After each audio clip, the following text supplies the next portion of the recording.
Jadi begini, suatu ketika saya diundang pergi ceramah di Tanah Bumbu. Bupatinya yang undang ke waktu itu, khutbah Jumat. Selesai saya khutbah Jumat, selesai berdoa, tiba-tiba ada orang datang, nah pegang pahaku, menangis sih. Dan Ustaz, doakan kak. Kenapa ki? Nah bilang, ini Ustaz bangku kaku dong. 4 tahun mak merantau dari Sulawesi, tapi 2 bulan terakhir ini habis.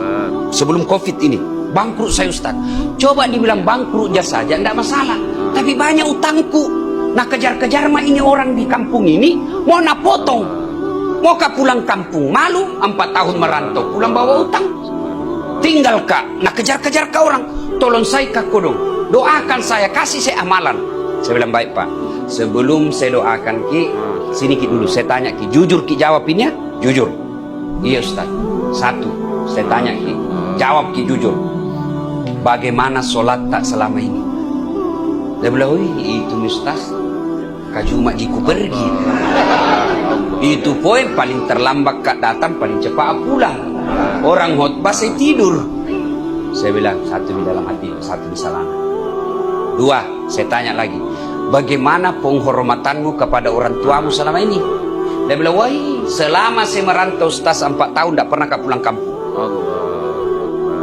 Dalam hatiku itu 2. Pertanyaan ketiga, jawab dengan jujur. Bagaimana penghormatanmu kepada istrimu selama ini? Dia bilang, Ustaz, lebih kusuka istrinya orang daripada istriku.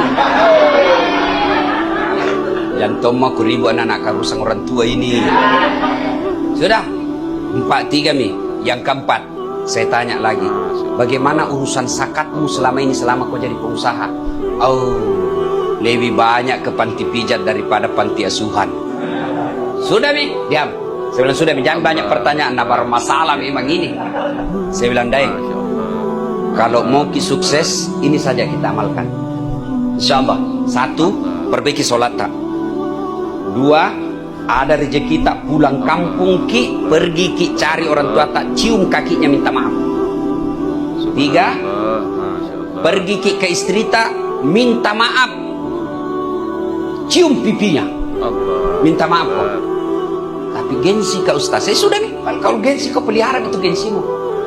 Yang keempat, kalau ada masih sisa rezekimu, masih ada rezekimu yang tertinggal, aset-asetmu jual, bayarkan zakatmu yang pernah kau lupakan. 2 bulan saya kasih kau waktu, kalau tidak berubah kau punya hidup, telepon kak, katanya kak Ustaz Das pembohong. Itu saya bilang, karena banyak orang curhat, saya kasih saja itu pak, terapinya itu. Berlalulah Jumat, khutbah kak belum ada. Tiba-tiba Jumat kedua setelah saya ketemu, bunyi teleponku selesai kak sholat Jumat. Ustaz, masih kita ingat kak. Dalam hatiku, siapa hari ini merasa ku ingat. Banyak nih orang telepon nggak? Tuh, itu Ustaz yang di Tanah Bumbu kak. Yang itu hari, ku ingat nih. Maka nih daeng, karena orang Bugis. Kenapa maki? Nah bilang, alhamdulillah Ustaz, lunas utang. Dalam hatiku, udah cepatnya nih, baru 2 minggu. Hebatnya ini, pada saya kasih waktu 2 bulan.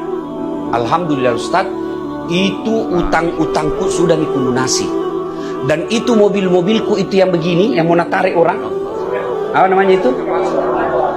Eskapator atau bulldozer? Eskapator. Ini pernah kak bayangkan enak nih tuh kalau pergi ki kuliah pakai mobil begini di. Kalau macet ki didorong mami mobilnya rem minggir sedikit. Kau tahu itu Ustaz Dasat yang mana? Ada itu yang pakai eskapator pergi mengajar. Ya? Dan alhamdulillah Ustaz, mobil-mobilku sudah kubebaskan semua yang nasita orang. Lalu dia bilang lagi, alhamdulillah Ustaz, ini minggu depan Sabtu, dia bilang waktu itu saya ingat sekali, dia bilang Sabtu depan Ustaz mau kak ke Surabaya beli lagi mobil begitu. Beberapa saat kemudian, ya, dia telepon kak lagi, Ustaz, mau kak lagi nih beli kapal penangkap ikan yang besar. Baru beberapa saat lagi dia telepon kak lagi, Ustaz, saya mau ke Berau, beli kebun sawit. Saya makin penasaran, hebatnya ini kok cepat. Saya tanyalah, Memang setelah ketemu Ki bagaimana kan? Dia bilang, alhamdulillah Ustaz, setelah kita ketemu, sholatku bukan cuma 5 waktu. Saya usahakan bangun sholat tahajud. Tidak sampai itu 10 hari. Tidak sampai 2 bulan. Baru 2 minggu dia lakukan. Apalagi setelah ketemu Ki itu Ustaz, saya pulang kampung, saya ketemu ibuku. Dan sekarang setiap ada untungku, pasti ibuku dulu saya kasih. Kalau ada rezekiku. Dan sudah juga minta maaf sama istriku. Setelah ku cium pipinya, ku peluk. Ku sayangi sampai sekarang Ustaz. Dan alhamdulillah setiap ada penghasilanku, selalu saya masukkan 2,5% dulu, baru saya masukkan ke bank syariah. Alhamdulillah. Ini kisah nyata bos. Teh sinetron. Punna sinetron yang di apapun itu yang ku percaya. Peleng di rekayasa itu. Apa itu yang nonton orang sampai tengah malam? Mana bapak-bapak nak tahu percaya.